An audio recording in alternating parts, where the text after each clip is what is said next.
On my wedding, my family blocked me from the group chat. Then I found their vacation photos in Hawaii. Caption: The family's finally whole. I sent a single message: enjoy it while it lasts. That day, I pulled my name from the family business, froze the payroll account. A week later, the Internal Revenue Service called my dad. That evening, he knocked on my door for 20 minutes. I opened it. And then what caught me off guard wasn't just that they didn't show up. It was that they chose that exact moment, on my wedding day, to block me from the family group chat. I remember standing outside the venue just after the ceremony, the sun setting, the sky carrying that soft golden tint, while everyone drifted into the reception hall, and Lydia stood with her bridesmaids laughing about how her veil kept catching the wind. And when my phone buzzed in my pocket, I assumed it was just another congratulations message, but when I checked, it read, "You have been removed from Smith Family Corp." No warning, no context, just gone. And I stared at the screen like it had been written in another language. My first instinct telling me it had to be a mistake. Maybe Caleb tapped something by accident. Maybe Dad got confused trying to mute notifications or change the group photo, because that chat had been running for 8 years, covering holidays, birthdays, updates on the family business, everything. But when I tried to open it again, there was nothing. I was locked out. And that's when I started noticing they weren't there. No seats filled at their table. 4 chairs lined up perfectly: Mom, Dad, Mark, and Caleb, all empty. While the wait staff kept checking if they were just running late, and my best friend Alan leaned over, asking if they were stuck in traffic. And I just shrugged because I didn't want to ruin the night, especially when what made it worse was that they had RSVP'd not just once, but confirmed through the online form, again by text, a month earlier. Even talking about what they planned to wear. My mom making a whole issue about not clashing with the bridesmaids. Mark asking if his girlfriend could come, and me saying yes, because they weren't just guests, they were part of the plan. The photographer repeatedly asking if we should wait for them before taking family photos, me delaying again and again until eventually we didn't include them at all. And Jody leaned in during dinner whispering if something had happened between us, and I told her I didn't know, because I truly didn't. It wasn't until the 3rd day of our honeymoon that I got any kind of answer. When we were in Napa doing tastings before heading to our cabin rental, Lydia browsing for a baba while I opened Instagram out of habit, and there they were. All 4 of them on a beach in Maui, wearing matching floral prints, holding cocktails, sunburnt and smiling.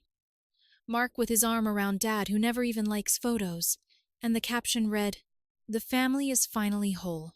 And I just sat there. No emotion, no outburst, just empty. Lydia noticing and placing her hand on mine without saying anything, and I told her I needed to send one thing, opening WhatsApp from her phone, since she was still in the group, and typing a single message, "Enjoy it while it lasts."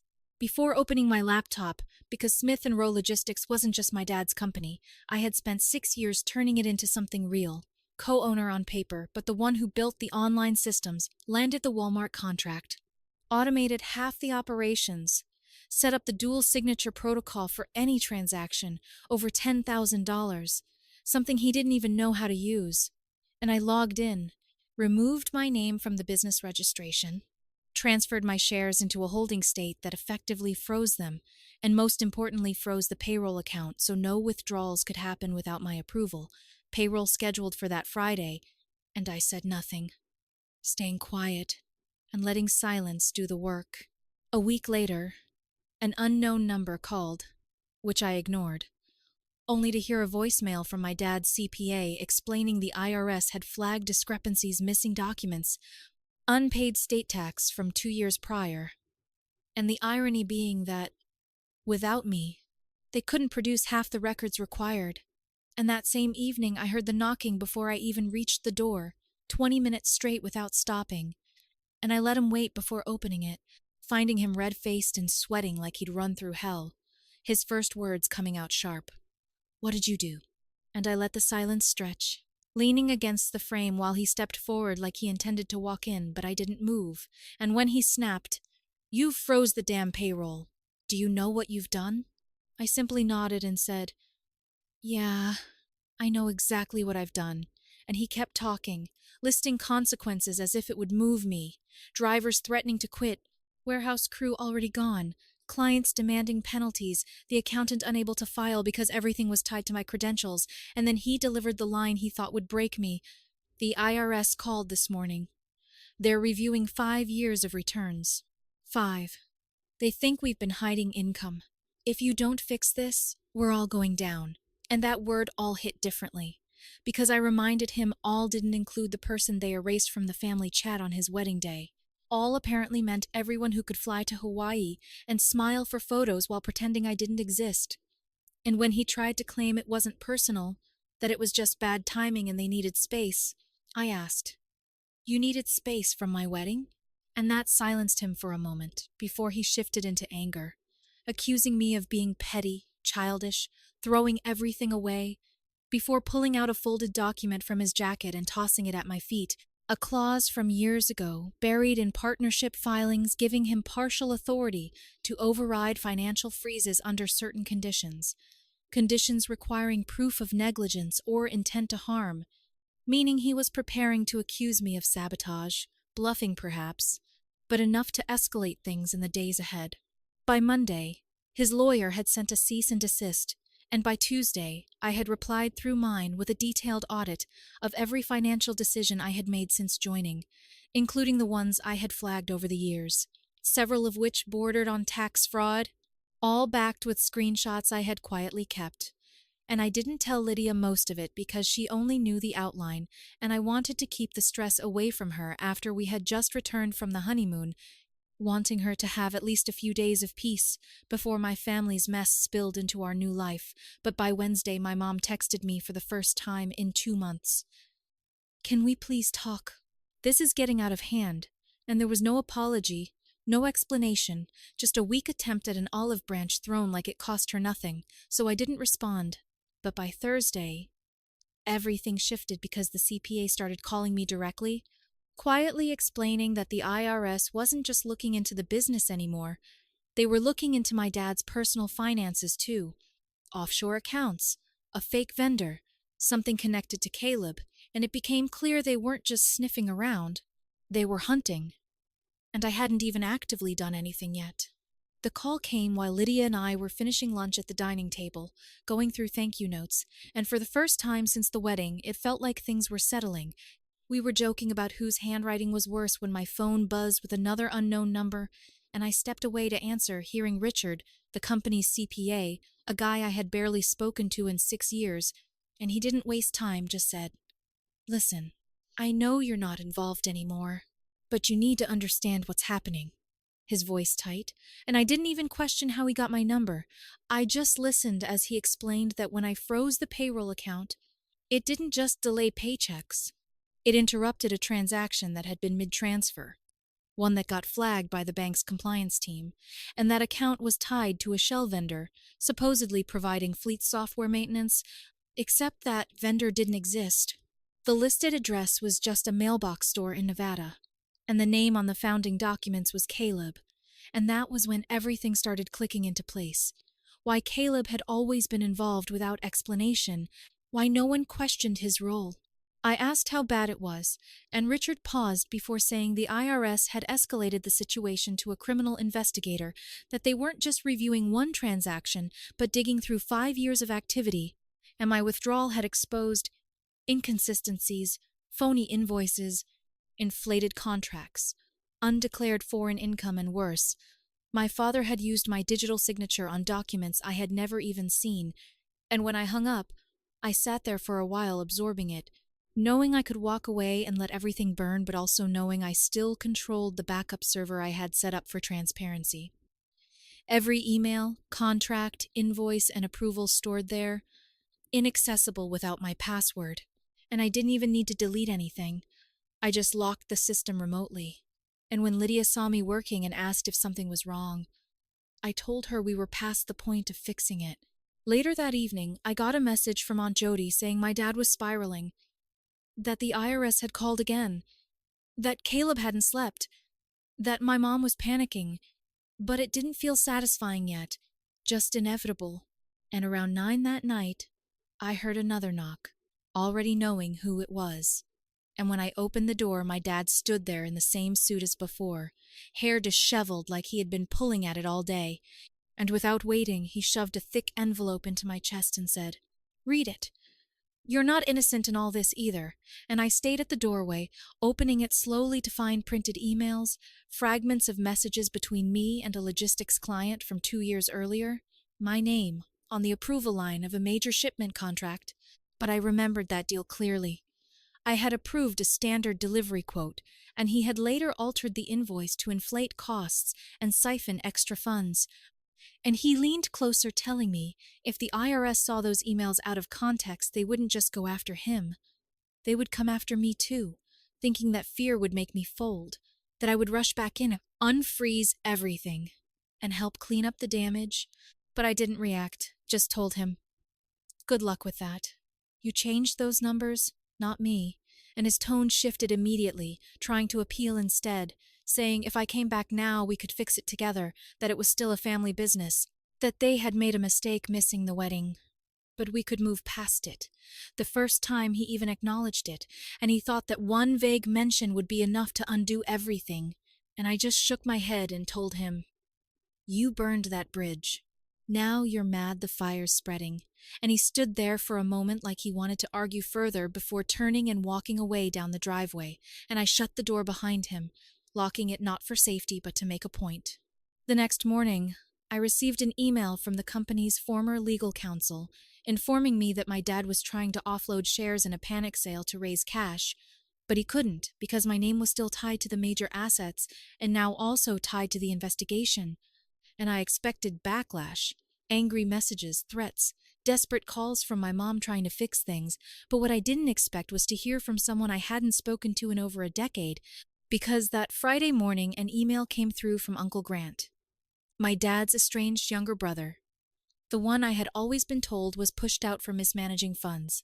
His message short and direct, saying he had been waiting for someone to finally see what was happening, and if I wanted the full picture I should meet him, that he had everything.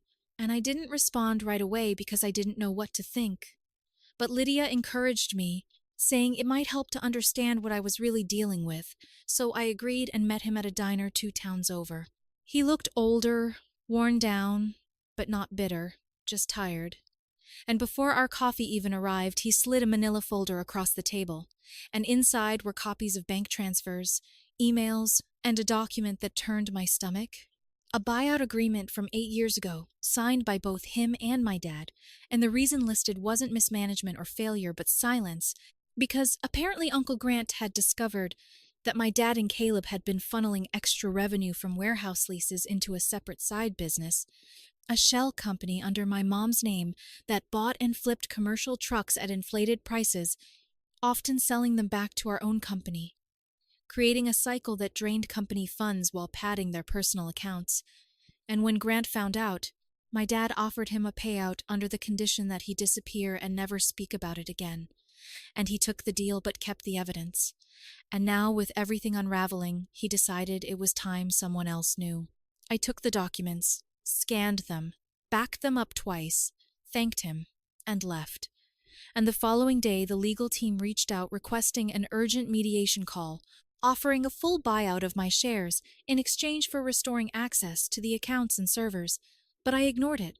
And that same afternoon, Lydia came home with her own piece of news after running into Diego, one of the warehouse workers, who told her my dad had been telling employees that I was the reason payroll had stopped, that I had sabotaged everything after a family argument, trying to turn them against me, calling me unstable and bitter. And instead of getting angry, I just laughed, because by Sunday everything escalated beyond anything they could control. The IRS didn't just freeze the business accounts. They froze the personal accounts too, my dad's, my mom's, and Caleb's, pending formal investigation, cutting off access to everything without warning. And Lydia and I were having dinner when I received the alert, confirming all 3 were under financial hold. And I set my fork down, leaned back, and smiled slightly, because at that point the collapse wasn't coming. It had already happened. Monday morning, I woke up to 33 missed calls, 9 from Dad, 10 from Mom, and the rest split between Mark and Caleb. Not a single voicemail, just silence filled with panic. And by noon, I had received 2 emails from the IRS requesting copies of the backup financial records, specifically the archived correspondence, contracts, and vendor activity that only I could access. And I didn't respond yet, because I wanted them to sit in that uncertainty a little longer.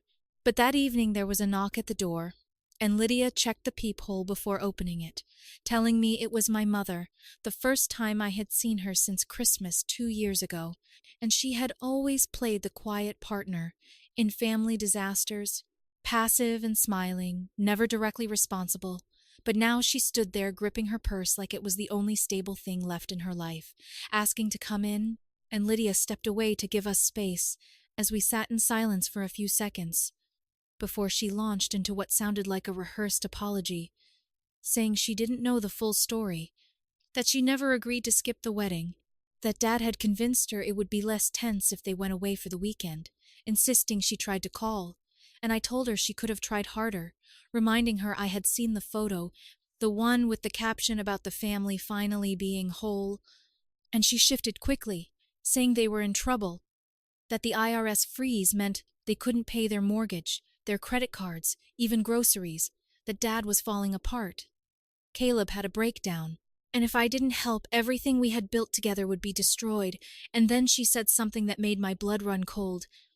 We know about the emergency fund, and I froze because that account was something Lydia and I had set up years ago, separate from the business, under my name, tied to a trust, off the books, known only to a handful of people, and when I asked how, she hesitated before admitting my father might have pulled old bank records from when we still had joint authorization, claiming that money should go back into the business, that I wouldn't have had it without the company, saying it like it made perfect sense, and I stood up and told her I didn't care what he thought, that money was ours, that they left me on my wedding day and I owed them nothing, and she begged, actually said the word please, before trying one last move, saying if I didn't help, my father would go public, accuse me of doctoring the books and orchestrating everything, and I laughed, watching her flinch because they were cornered, drowning, and now trying to drag me down with them, and I told her I had no intention of stopping the investigation, that the only reason I hadn't already sent everything to the IRS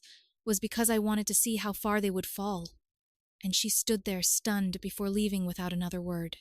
The next morning, I submitted everything, every email, backup file, transaction log, and the documents from Uncle Grant, and then I closed my laptop and took Lydia out for brunch like nothing had changed, because at that point there was nothing left to hold back.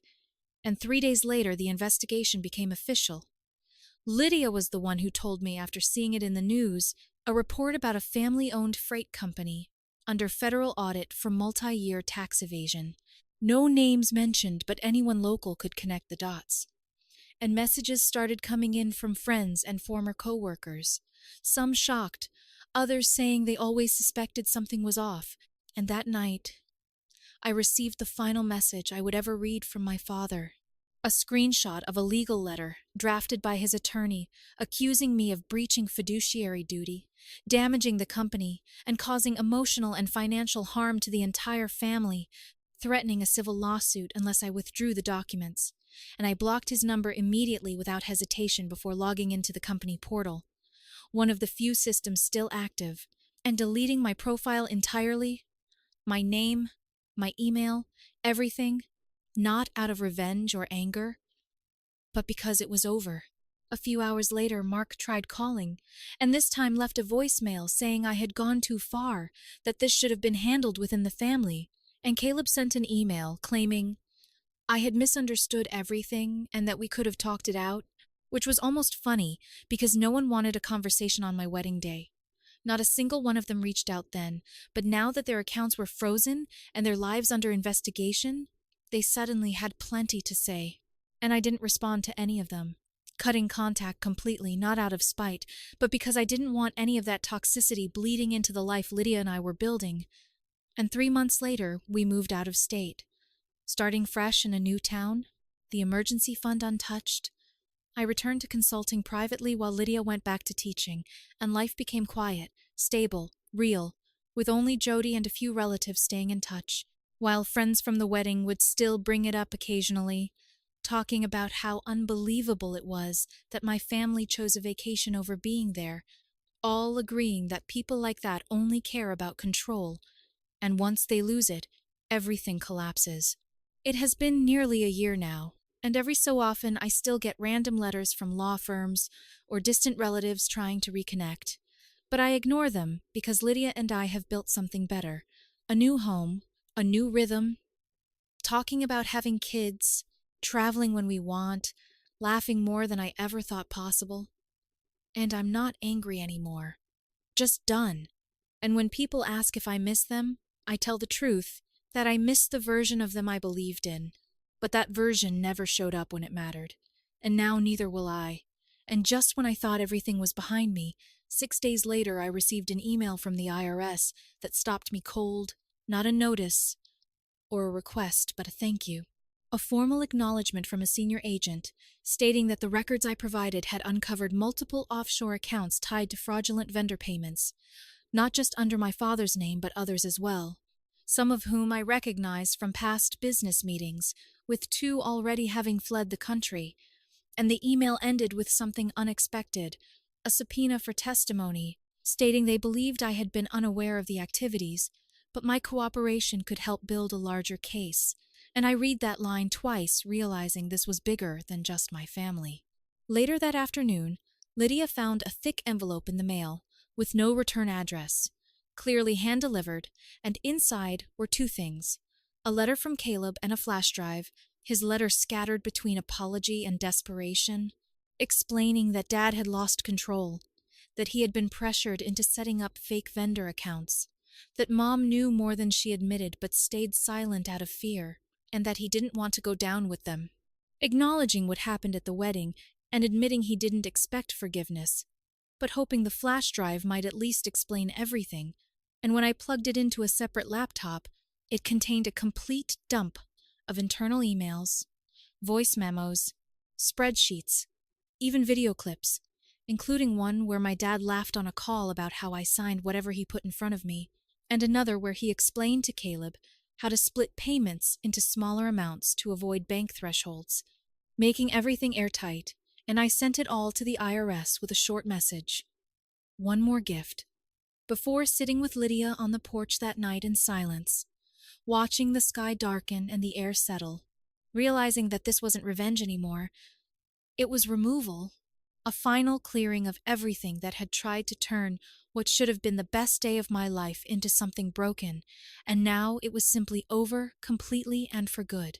There was no dramatic ending, no final confrontation, no last desperate attempt to pull me back in, just silence, the kind that settles after everything that could break already has.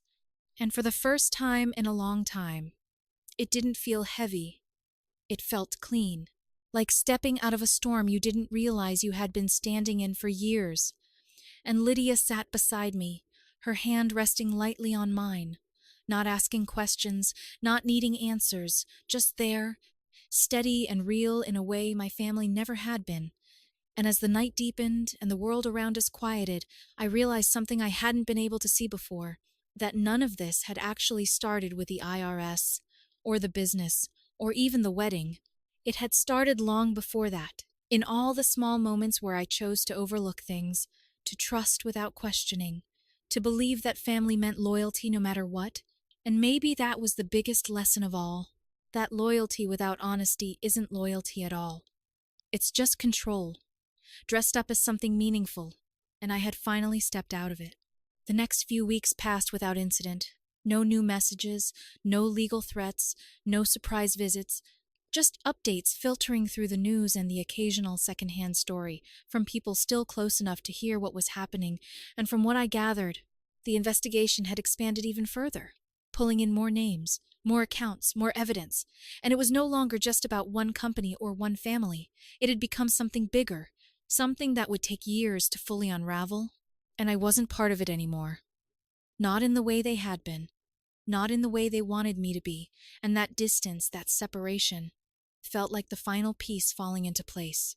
Lydia and I kept moving forward, settling into routines that felt normal, mornings that started without tension, evenings that ended without conflict, conversations that didn't carry hidden agendas or unspoken expectations.